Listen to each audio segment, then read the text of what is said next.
President, prosecutor, hashtag girl boss, Black South Asian vice president, hashtag. What's going on, everybody? I hope everyone's having a fantastic evening, afternoon, pre-noon, no matter where you are in the world. I'm Hassan Piker. This is HASAN. Our broadcast coming to you live from sunny California, Los Angeles. I hope everyone's having a fantastic one today. Coming to you live from stolen Tongva land. That's right, we're live and alive, and I hope the boys, girls, and Emmys are having a fantastic one because today's a beautiful day. Today's a wonderful day. Today is a very special day. Now, a lot of you might be thinking, Hassan, why is it a special day? Is it because you feel pretty good this morning? That's right, it's because it's Friday, ladies and gentlemen. You already know what it is. It's freaking Friday.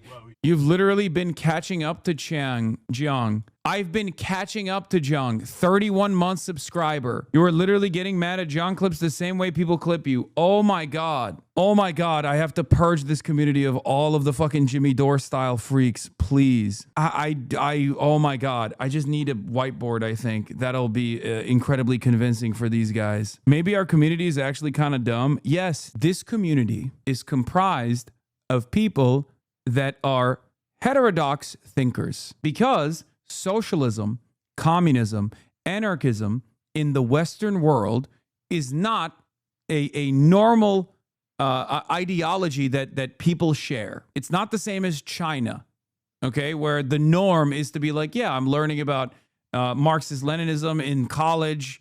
I'm living in a country that is controlled by a communist party. We live in the heart of capitalism, and therefore, a lot of people, if they don't anchor their worldview in dialectical materialism, end up finding themselves in the throes of cranks. And this is a very large community that has, a lot of unorthodox values, and therefore some of them are finding themselves in the throes of the people who don't offer all of the soundest analysis.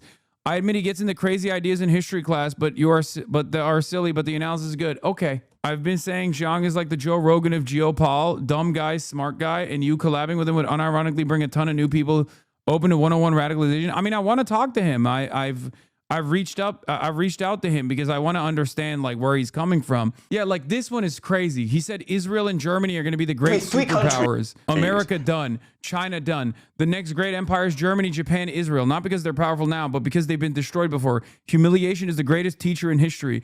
The nations that suffer the most are building the world that comes next. You know what this reminds me of? It reminds me of those Twitter accounts. It reminds me of those Twitter accounts that make predictions, right? Like a million predictions and then delete the predictions that they made that look silly. Because the predictions that are made that are silly can always be deleted. Or in this case, if you have a faucet of videos that you're putting out there that are reaching like peak virality because all the right ones are reaching people's attention, right? Like Nick Fuentes does this very well too. Nick Fuentes one week will say Jeffrey Epstein was based, and the next week that he'll come out and be like, I'm done with Donald Trump because he's Jeffrey Epstein's slave. People see the first video, they don't see the second one, or people see the second video, they don't see the first one, and they go, wow, this Nick Fuentes guy is kind of based. People do this all the time. Can you steel man JIANG's argument about there not being enough evidence to prove that the Holocaust happened? I didn't even know that he had a fucking video where he was denying the Holocaust. One of the most well-documented atrocities on the fucking planet. That is insane. What? And you are exaggerating again? I didn't even say he has a video such as that. I'm just responding to what someone told me in the chat. Of the Jewish race in Europe, okay? So we don't actually have any concrete evidence for the Holocaust, okay? So one piece of evidence for I knew there was something up when he said secret societies in the interview with Cristobal on Breaking Points. If I learned one thing this year, right? I need to see the full video. I mean, I know he talked to Sneeko. He also talked to Richard Spencer. But like, I just thought that's because he's all over the place. He's just trying to get the word out to the best of his ability. And he's Chinese. So maybe he doesn't have internet, That's what I was thinking. I was like, yeah, he probably don't have internet. Because, like, this is the same dynamic with, like, the Bangladeshi unks, right? That I talk about all the time, the WhatsApp unks. They fucking love Nick Fuentes and they love Tucker Carlson. Because, like, they don't see the stuff that Nick Fuentes or Tucker Carlson says about them. They only see the good stuff. They only see the stuff that they say about Israel, and they're like, oh shit, this guy's brilliant. This guy's really sticking it to the man. So for a lot of people, they don't see the full scope of the commentary, and they just see bits and pieces, and they just get stuck on it, and they develop like a lot of, I guess in some ways, like a parasocial a parasocial association with this content. I don't want to do a takedown of Professor JIANG. I want to talk to Professor JIANG. I don't think he will talk to me because I have kind of called him a crank before, but I know you were speaking as a hypothetical Nick Fuentes first-time watcher. Please clarify, you weren't saying you find Fuentes entertaining. I don't. I'm saying that other people only see certain clips, and then they find Nick Fuentes to be brilliant or entertaining or on their side because of the clips that they see. And people will say all these clips are out of context, except you fail to consider that I've talked to the people that have interviewed Professor JIANG. Shouldn't you know whether he's a Holocaust denier before asking him on? No, I'm competent enough to be able to have a conversation with someone if they say they're a Holocaust denier, to like ask them how the fuck they arrived at that conclusion. There are different names for these people. You can call them like Illuminati. And the Illuminati are composed of three major groups, okay? You have the Jesuits, who control the Vatican. You have the Sephardim Frankists, which control the modern state of Israel today. And you have the Freemasons, which control the national security apparatus of the United States. And they believe that Israel, this war in the Middle East, is key to the end times in creating heaven on earth. So it's almost like a script that they're following, even though it doesn't make any geopolitical sense. Okay, so I would say that these three are the best reasons why this is happening. Wow. Sagar. Wow. Oh, dude, I fucking love cranks so much. Cranks are the best, dude. They are the best. Where is the lie? No, it's all correct. Yes. No, you're right. It's the Frankists. It's the Rothschilds, brother. I'm not sure if this statistic is correct. You can tell me if this is correct or not, right? But apparently 20% of all American white girls in their 20s are on OnlyFans, something like that.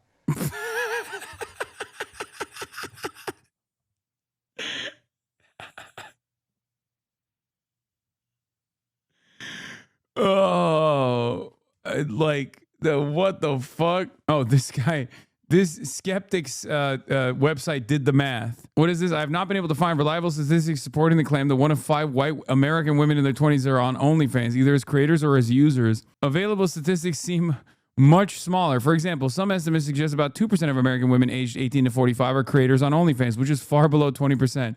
The platform reportedly has around 2 million creators worldwide, with the majority being women. If the 20% figure were true, it would imply millions of young American women in that demographic are creating OnlyFans content.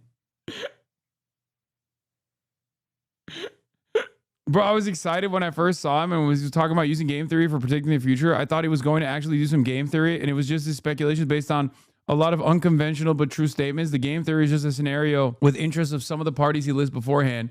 It sort of makes sense to the listener who is primed into believing his sensational speculations.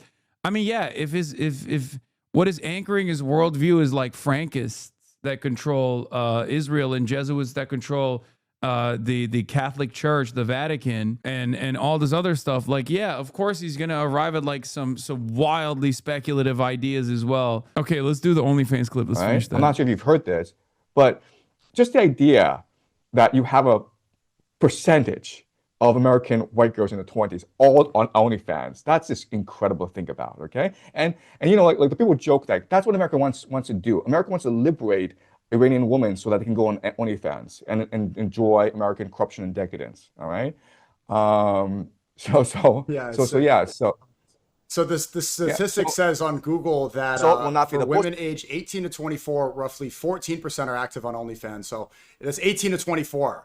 Right. Imagine it's probably 20% or maybe 30% if you go up to 35, 40 years old. And the percentage of these women that are white, it's about 70%. So, and that's the narrative you're hearing from the Trump people. They're saying, oh, look, the libtards are getting owned. And they're posting images of Iranian girls stripping free of their niqab, their oppressive niqab, and now they're naked, which is so ridiculous because it's the conservative right saying the libtards are mad that women are on OnlyFans. Yeah. So again, OnlyFans, I think, is the best indicator of a society in decline, right? So the Roman Empire, when it declined, the main problem was that women refused to have children. And so everyone was freaking out, like, what can we do about it? This is lower than the percentage of women in this age doing OnlyFans, according to a new study. What's the study, Ryan? What do you mean? The OnlyFans index. Professor Jiang says Islam was created by the Jews. I mean, Roman helmet guy is Professor Jiang, by the way, but of a different variety. So it's really ironic that he's mad at Professor Jiang when this is literally what Roman helmet guy is as well. He just does this for the Roman Empire. He's a crank as well, but for the fucking Roman Empire. Why is the professor in quotation marks? Because he's not actually a professor. I think he's like an English teacher in high school in like Beijing. Yeah, he's not. Romans, they will go into the Arabian desert where they will incubate a new religion called Islam, and they will prophesy the coming of the Messiah, who will turn out to be Muhammad, right? So at this point in history, the Jews must leave Jerusalem because the Romans basically kicked them out, and their religion will splinter into many different factions. And as we discussed, what will happen is those Jews who are most fanatical, they will escape into the Arabian desert and they will incubate Islam. And eventually, Islam will conquer the world. And at this point, they feel as though they've achieved.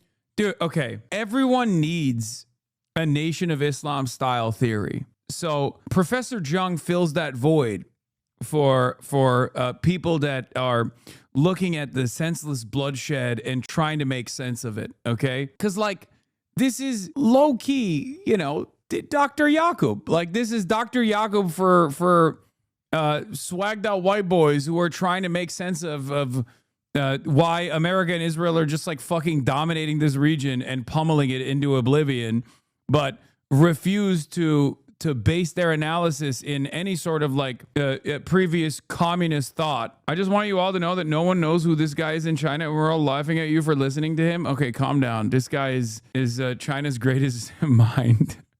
The Messianic age. I don't think he has any good takes, Law. No, he does. He absolutely does. We're just looking at all the bad takes in a row. That's why it's like hard to defend. If you are wondering why so many people, even in this fucking community, are like actively trying to ride for Dr. Zhang, is because he does have a lot of viral videos that are like pretty on the money with respect to like American ambitions in the region and how it's like failing. Well, Zhang is more popular than you on Bilibili, so I agree with that disagree with that former chatter. Now, the Jews believe that in the Messianic age, the Messiah will come, lead them to victory, bring all the Jews back to Jerusalem, and build the third temple and usher in the Messianic age.